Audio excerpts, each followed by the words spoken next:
दुर्गा सप्तशती या ग्रंथाचे 14 पाठ कसे करावे, त्याचे नियम काय आहेत, अटी काय आहेत, कोणी केला पाहिजे, त्याचबरोबर कुठून कुठपर्यंत ग्रंथ वाचला पाहिजे याची संपूर्ण माहिती या व्हिडिओमध्ये असणार आहे।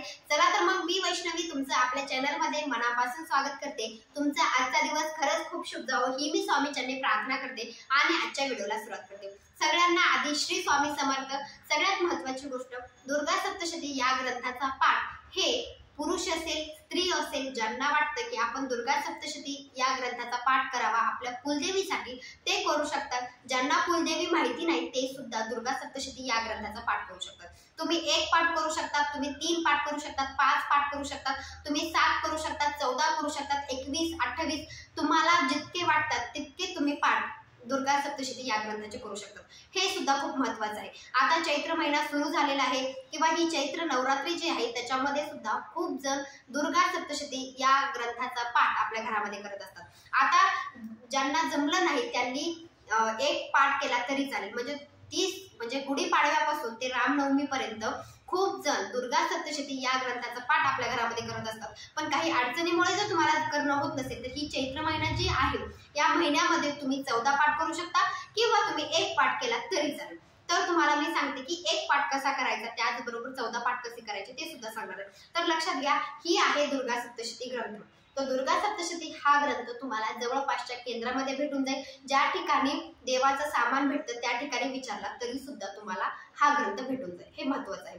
दुर्गा सप्तशती हा ग्रंथ वाचन करत असताना तुम्हाला एक अध्याय पहिल्या अध्यायाला सुरुवात करून शेवट 13व्या अध्यायापाशी करायचा। तर असं नाहीये, तुम्हाला माहिती असावं की ह्याच्या काही गोष्टी आहेत, त्याचे काही नियम आहेत। तुम्हाला 1 पाठ जर घरामध्ये करायचा असेल तर तुम्हाला पहिल्यापासून म्हणजे तुम्हाला अध्यायच वाचायची नाहीये म्हणजे तुमचा पाठ पूर्ण होईल किंवा तुमचे 1 पारायण होईल असं नाहीये।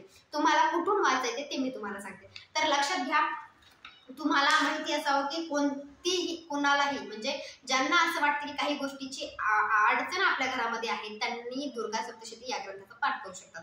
ज्यांना वाटतं की कुलदेवीची सेवा आपण करावी तर तुम्ही दुर्गा सप्तशती या ग्रंथाचा पाठ करू शकता। तर हो का, मी तुम्हाला आता मी एक गोष्टी सांगते म्हणजे तुमच्या लक्षात येईल। तुम्हाला प्रस्तावना वाचायची गरज नाही, कुलदेवीची सेवा वाचायची गरज नाही, श्री दुर्गा सप्तशतीची जी प्रार्थना आहे प्रार्थना वाचायची, नंतर अवतरणिका जी आहे ती वाचायची गरज नाही, पाठविधी ती सुद्धा वाचायची गरज नाही, मंगलाचरण जे आहे ते सुद्धा वाचायची गरज नाही, श्री दुर्गाष्टक नामस्तोत्र जे आहे ते सुद्धा वाचायची गरज नाही। तुम्हाला अथ देवा कवचम आहे तिथून वाचायचं आहे, ते शेवट करायचं आहे देवा परात क्षमापत्र स्तोत्र म्हणजे 94 नंबरच्या पेज पर्यंत। म्हणजे तुम्हाला सुरुवात करायची आहे 16 नंबरच्या पेज पासून ती शेवट करायचा आहे 94 नंबरच्या पेज पर्यंत। म्हणजे तुम्हाला देवा कवचम पासून सुरू करायचे ती डायरेक्ट देवा परात क्षमापन स्तोत्र जे आहे तिथपर्यंत तुम्हाला 1 पाठ करायचा आहे। म्हणजे तुम्हाला जर दुर्गा सप्तशती या ग्रंथाचा पाठ जर करायचा असेल तर तुम्हाला फक्त अध्याय वाचून पर्याय नाही। तुम्हाला वाचायचं असेल किंवा तुम्हाला तुमच्या घरामध्ये 1 पाठ पूर्ण करायचा जर असेल तर तुम्हाला देवा कवचम पासून वाचायला सुरुवात करायची आहे। लक्षात घ्या, प्रार्थना सुद्धा तुम्हाला वाचायची आहे। त्याच्या आधी काय करायचंय लक्षात घ्या, तुम्ही कधीही सुरू करा। चैत्र महिन्यामध्ये तुम्ही मंगळवारी सुरू करू शकता, शुक्रवारी करू शकता। तुम्हाला वाटतं की उद्यापासून आपण दुर्गा सप्तशती या ग्रंथाचा पाठ आपल्या घरामध्ये करावं तर तुम्ही उद्या करू शकता।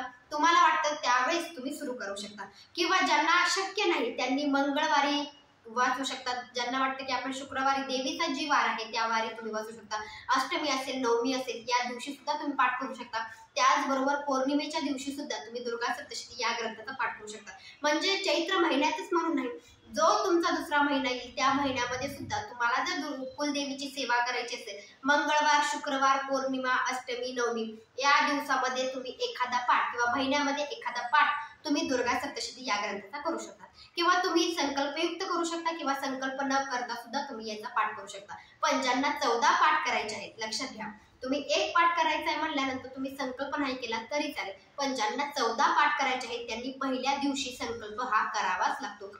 कारण की काही गोष्टीची अडचण असते, यासाठी तुम्ही दुर्गा सप्तशती या ग्रंथाचा पाठ करता। त्याच्यामध्ये संतती असेल, घरामधली काही अडचण असेल, लग्न कार्य असेल किंवा कोणतीही अडचण असेल, पैशाची असेल किंवा घरामध्ये कोणतीही अडचण असेल, आजारपण असेल, असं वाटतं की आपण सगळं करतोय, सगळे पारायण करतोय तरी सुद्धा आपली जी अडचण आहे ती कमी होत नाही, तर त्याचं कारण म्हणजे आपण कुलदेवीचं काहीच करत नाही। हे एक कारण असू शकतं. म्हणून लक्षात घ्या, जर तुम्हाला काही अडचण असेल तर त्याचं निवारण जर करायचं असेल तर तुम्ही दुर्गा सप्तशतीचा पाठ घरामध्ये करू शकता. म्हणजे कुलदेवीची सेवा जर करायची असेल त्याच्यामध्ये एक सेवा म्हणजे दुर्गा सप्तशतीचा ग्रंथ आहे, याचा पाठ तुम्हाला घरामध्ये करायचा आहे. तर एक पाठ करायचा असेल तर मी तुम्हाला सांगितल्याप्रमाणे देवा कवचम पासून सुरू करायचं आहे आणि अशा म्हणजे क्षमा स्तोत्र जे आहे शेवटचं 94 नंबरचं जे आहे स्तोत्र तिथपर्यंत तुम्हाला एक पाठ पूर्ण करायचा आहे. तर त्याच्या आधी तुम्हाला लक्षात घ्या, देवासमोर बसायचं आहे, तुम्हाला आसन घ्यायचं आहे. आसन घेतल्यानंतर एक पाठ घ्यायचा आहे. पाठावर एखादं वस्त्र, लाल घ्या, पिवळं घ्या, कोणत्याही रंगाचं घ्या, त्याच्यावर तुम्हाला हे ग्रंथ ठेवायचा आहे. ग्रंथ ठेवल्यानंतर तुम्हाला आधी स्वामी स्थवन वाचायचं आहे. स्वामी स्थवन वाचल्यानंतर एक माळ स्वामींचा जप करायचा आहे एक माळेवर. नंतर तुम्हाला एक माळ ओम एम ह्रीम क्लीम चामुंडा विचे या माळेचा सुद्धा जप करायचा आहे. लक्षात घ्या, स्वामी स्थवन, एक माळ स्वामींचा जप आणि 99 मंत्र या मंत्राचा सुद्धा जप तुम्हाला एक माळ करायचा आहे. नंतर तुम्हाला ग्रंथ वाचायला सुरुवात करायची. ह्या गोष्टी तुम्हाला एक पाठ करायचा असेल तरी सुद्धा तुम्हाला ह्या गोष्टी करायच्या आणि तुम्हाला जर 14 पाठ करायचे असतील तरी सुद्धा तुम्हाला ह्या गोष्टी कराव्याच लागतात. पण पहिला तुम्हाला एका दिवसाचा पाठ करायचा आहे म्हणल्यानंतर पहिल्या दिवशी तुम्ही ह्या गोष्टी करा. ज्यांना 14 पाठ करायचे त्यांनी स्वामी स्थवन पहिल्या दिवशी वाचायचं आणि एक माळ स्वामींचा आणि 99 मंत्राचा रोजच्या रोज तुम्हाला 14 दिवस 99 मंत्र स्वामींचा एक माळ जप घेऊनच तुम्हाला पाठ करायला म्हणजे ग्रंथ वाचायला सुरुवात करायची. त्याचबरोबर लक्षात घ्या, तुम्हाला समजलं असेल की एक पाठ करायचं मला तुम्ही कधीही कोणत्याही वेळामध्ये करू शकता, असं काही नाही. सकाळच्या वेळी करा किंवा दुपारच्या वेळी करा. पण ज्यांना 14 पाठ करायचे, आपल्या कुलदेवीची सेवा ज्यांना करायची आहे त्यांना मी सांगते 14 पाठ तुम्हाला करायचे म्हणजे 14 पारायणे तुम्हाला दुर्गा सप्तशती या ग्रंथाची घरामध्ये करायचे आहेत. तर तुम्ही ज्या ठिकाणी पूजा मांडली म्हणजे ज्या ठिकाणी तुम्ही ग्रंथ ठेवला आहे त्याच ठिकाणी ग्रंथ ठेवला पाहिजे. म्हणजे तुम्हाला 14 पाठ करायचे, तुमचे संकल्पयुक्त जर पाठ तुम्हाला करायचे म्हणजे तुम्ही संकल्प करून जर तुम्ही 14 पाठ करायला सुरुवात केली असेल तर ग्रंथ हलवायचा नाही असं म्हटलं जातं.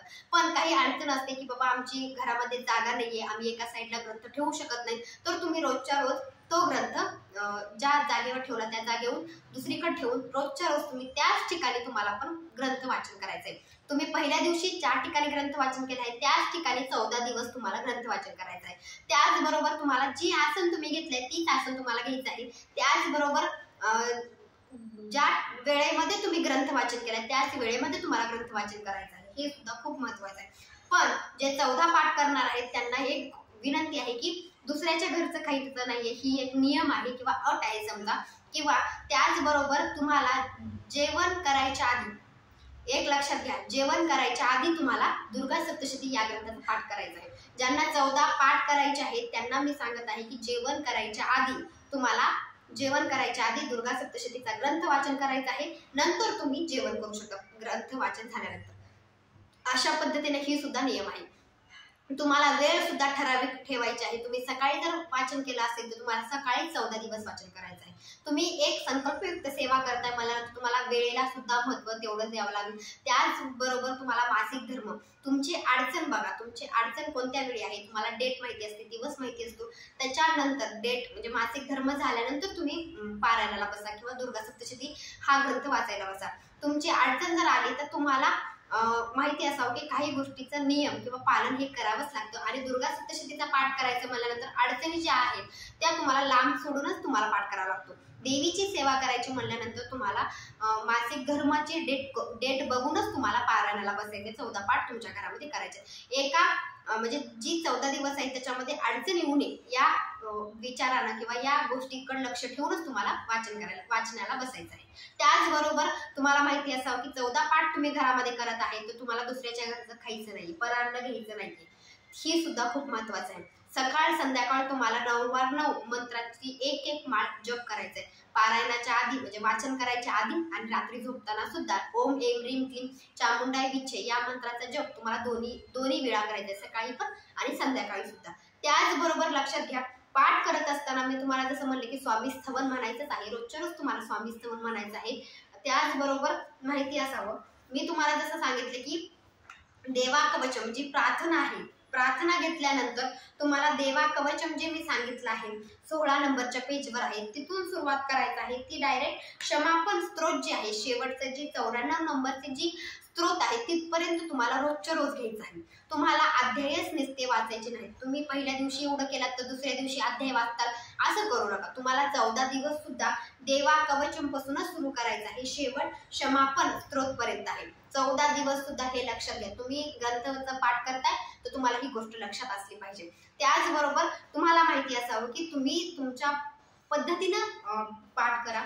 तुम्ही कोणत्याही वेळेमध्ये करू शकता, पण पहिल्या दिवशी ज्या वेळामध्ये बसला त्याच वेळेमध्ये तुम्हाला 14 दिवस सुद्धा बसायचं आहे. त्याचबरोबर माहिती असावं, सगळ्यात महत्त्वाची गोष्ट येते ती म्हणजे की आपल्याला असं वाटतं की ही पाठ जर अडचण जर मध्येच आली, आता समजा जर अडचण जर मध्ये आली तर आम्ही काय करावं, तर तुम्ही तुमची अडचण झाल्यानंतर ती राहिलेले पाठ पूर्ण करून घेऊ शकता. असं काही नाही, तुमच्या घरामध्ये जर कोणी करून घेत असेल, पाठ पूर्ण करत असेल तर तुम्ही त्याला बसून पाठ पूर्ण करा. किंवा तुम्हाला जर माहिती नाही आणि तुम्ही पाठाला बसलात आणि अडचण जर आली, तुम्ही दुसऱ्याकडून करून घ्या, म्हणजे घरातल्याच व्यक्तीकडून करून घ्या. जर अडचण जर नाही आली तर तुमचे 14 पाठ पूर्ण झाल्यानंतर तुम्हाला जमलं तर 9 कुमारिका बोलवायचे, 9 कुमारिका बोलवायचे, त्यांना जीव घालायचा आहे. हे सुद्धा तुम्ही करू शकता. अशा पद्धतीने तुम्हाला साधं सोपं उद्यापन करायचं आहे. म्हणजे 9 कुमारिका बोलवा किंवा 9 सुवासिनी बोलवा, त्यांना जीव घाला, त्यांचे पाय ती धुवा, हळदी कुंकू लावा. एखादं वस्त्र जर म्हणजे एखादं ब्लाऊज पीस तुम्हाला त्यांना देणं झालं तर तुम्ही त्यांना ब्लाऊज पीस घाला, एखादं फळ घाला. अशा पद्धतीने शेवटच्या दिवशी तुम्ही उद्यापन सुद्धा करू शकता. हे साधं सोपं उद्यापन आहे, काही तुम्हाला वेगळं करायची गरज नाही. आणि एक लक्षात घ्या, 14 पाठ करायचे म्हणल्यानंतर नियमानुसार अटी जी आहेत त्याचा विचार करूनच तुम्हाला पाठ करायचं आहे. त्याच्यामध्ये सगळ्यात महत्त्वाची गोष्ट, ब्रह्मचर्याचं पालन तुम्हाला 14 दिवस करायचं आहे. कारण की तुम्ही कुलदेवीची सेवा करताय, यासाठी मी तुम्हाला सांगत आहे. ब्रह्मचर्याचं पालन तुम्हाला ह्याच्यामध्ये केलं पाहिजे. परान्न घ्यायचं नाहीये, दुसऱ्याच्या घरचं खायचं नाही. त्याचबरोबर कांदा लसूण खावा की नाही असाही खूप जणांचा प्रश्न असतो, तर तुम्ही कांदा लसूण खाऊ शकता. पण तुम्ही पाठ झाल्यानंतर, तुमचं वाचन झाल्यानंतर जेवण करायचं आहे, त्याच्या आधी जेवण करायचं नाही. तुम्हाला उपवास करायची गरज नाही. लक्षात घ्या, उपवास करायची गरज नाही. तुम्ही कोणत्याही वेळेमध्ये 14 पाठ करू शकता. फक्त आता ही चैत्र महिना आहे, या महिन्यामध्ये तुम्ही करू शकता. एक देवीचा महिना म्हणून आपण ओळखतो, त्यासाठी तुम्ही ह्या महिन्यामध्ये पारायण करा, 14 पाठ करू शकता. किंवा तुम्हाला जर इच्छा असेल त्यावेळेस सुद्धा तुम्ही 14 पाठ करू शकता. ज्यांना 14 पाठ शक्य नाही त्यांनी एक पाठ केला तरी चालेल. आता सगळ्यात महत्त्वाची गोष्ट एक येते की संकल्प करायचा असतो. एक पाठ करायचा आहे तर तुम्ही संकल्प नाही करता सुद्धा देवीसाठी, कुलदेवीसाठी ही सेवा रुजू करू शकता एका दिवसाची. आता तुम्हाला मी जसं सांगितलं, चैत्र नवरात्री सुरू आहे, तुम्हाला जमलं तर तुम्ही उद्या एखादा पाठ करा, तुम्हाला वाटलं परवा दिवशी करा, अशा पद्धतीने करा. किंवा तुम्हाला असं वाटतं की आपल्याला संकल्पयुक्त सेवा करायची आहे, संकल्पयुक्त जर तुम्हाला सेवा करायची आहे तर पहिल्या दिवशी संकल्प करायचा असतो. संकल्प कसा करायचा, साधा सोपा आहे. आपल्याला हातामध्ये अक्षदा घ्यायच्या आहेत, त्याच्यावर एखादं फूल, एक तामण आपल्या खाली ठेवायचं आहे, हाताच्या खाली असं खाली तामण ठेवायचं आहे. तामण ठेवल्यानंतर तुम्हाला थोडंसं पाणी हातावर घ्यायचं आहे, उजव्या हातावर, आणि तुम्हाला जी तुमचं गोत्र आहे, गोत्र सांगायचं आहे, तुमचं नाव सांगायचं आहे. आणि नंतर म्हणायचं की मी स्वामी महाराजांचा स्वामी महाराजांचा एक सेवेकरी आहे, मी स्वामींची सेवा करतो. आणि त्याचबरोबर जी तुमची अडचण आहे की कुलदेवीला तुमची अडचण सांगायची आहे, यामुळे माझ्या ह्या अडचणीमुळे मी तुमची सेवा करत आहे, तुम्ही ही सेवा रुजू करून घ्यावी. ही 14 दिवस मी सेवा करत आहे, त्याच्यामध्ये कोणतीच अडचण येऊ देऊ नका, असं म्हणून तुम्हाला ती जी पाणी आहे तामणामध्ये सोडून द्यायचं आहे. अशा पद्धतीने तुम्हाला साधा सोपा संकल्प करायचा आहे आणि तुम्ही पाठ वाचायला सुरुवात करू शकता. अशा ह्या दुर्गा सप्तशतीचे थोडे नियम आहेत, अटी आहेत. तुम्हाला जमत असेल तर करू शकता, म्हणजे जमत असेल म्हणजे तुम्हाला नियमानुसारच पाठ करायचं असल्यानंतर. आता पूजा मांडणी ही खूप जणांचा प्रश्न असतो की पूजा मांडणी कशी करावी, तर लक्षात घ्या, पूजा मांडणी न करता सुद्धा तुम्ही पाठ करू शकता. कारण की आपल्या घरामध्ये कुलदेवीचं टाक असू शकतो किंवा मूर्ती असू शकते किंवा फोटो असू शकतो. किंवा तुम्हाला जर असं वाटतं की आपण वेगळी पूजा मांडावी आणि मगच आपण पूजा मांडून 14 दिवसाचा पाठ करावा, तर तुम्हाला कळश स्थापना करायची आहे, तुम्हाला तुमच्या देवीचा फोटो ठेवायचा आहे, तुम्ही त्या ठिकाणी श्रीयंत्र ठेवू शकता, दोन्ही साईडला गजलक्ष्मी ठेवू शकता, तुम्ही दिवा प्रज्वलित करायचा आहे. दिवा प्रज्वलित ठेवूनच तुम्हाला सेवा करायची आहे. म्हणजे तुम्हाला ग्रंथ वाचन हा दिवा प्रज्वलित ठेवूनच करायचा आहे. हे पण लक्षात, उदबत्ती ती ओवाळायची आहे. रोजच्या रोज तुम्हाला देवीची आरती करून घ्यायची आहे. तुम्ही 14 पाठ करताय म्हणून मी तुम्हाला सांगत आहे. अशा पद्धतीने साधी सोपी पूजा मांडणी करायची आहे. दिवा, आता तुम्ही 14 पाठ करताय, 14 दिवस तुमच्या घरामध्ये दुर्गा सप्तशती या ग्रंथाचा पाठ होणार आहे. 14 दिवस तुम्ही रोजच्या रोज वाचन करणार आहे. त्याच्यामुळे तुमचा जे दिवा आहे तो शांत होईल याची काळजी घ्यायची आहे. तुम्हाला 14 दिवस दिवा प्रज्वलित राहावा अशा आहे ना तुम्हाला काळजी दिव्याची घ्यायची आहे. आणि रोजच्या रोज तुम्हाला घरामध्ये जे तुम्ही बनवलं आहे तुम्ही ते कुलदेवीला दाखवू शकता. अशा पद्धतीने पूजा मांडणी करू शकता. रोजच्या रोज फुलं चेंज करू शकता. तुम्हाला जर पूजा मांडणी करायची गरज नाही तर फक्त तुम्ही रोजच्या रोज ग्रंथ घ्यायचा, रोजच्या रोज ग्रंथ वाचन करायचा.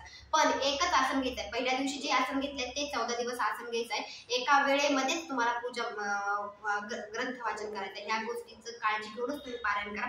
माझा हा व्हिडिओ आवडला असेल लाईक शेअर सबस्क्राईब करायला विसरू नका. भेटूया नंतरच्या व्हिडिओमध्ये. श्री स्वामी समर्थ. श्री गुरुदेव दत्त.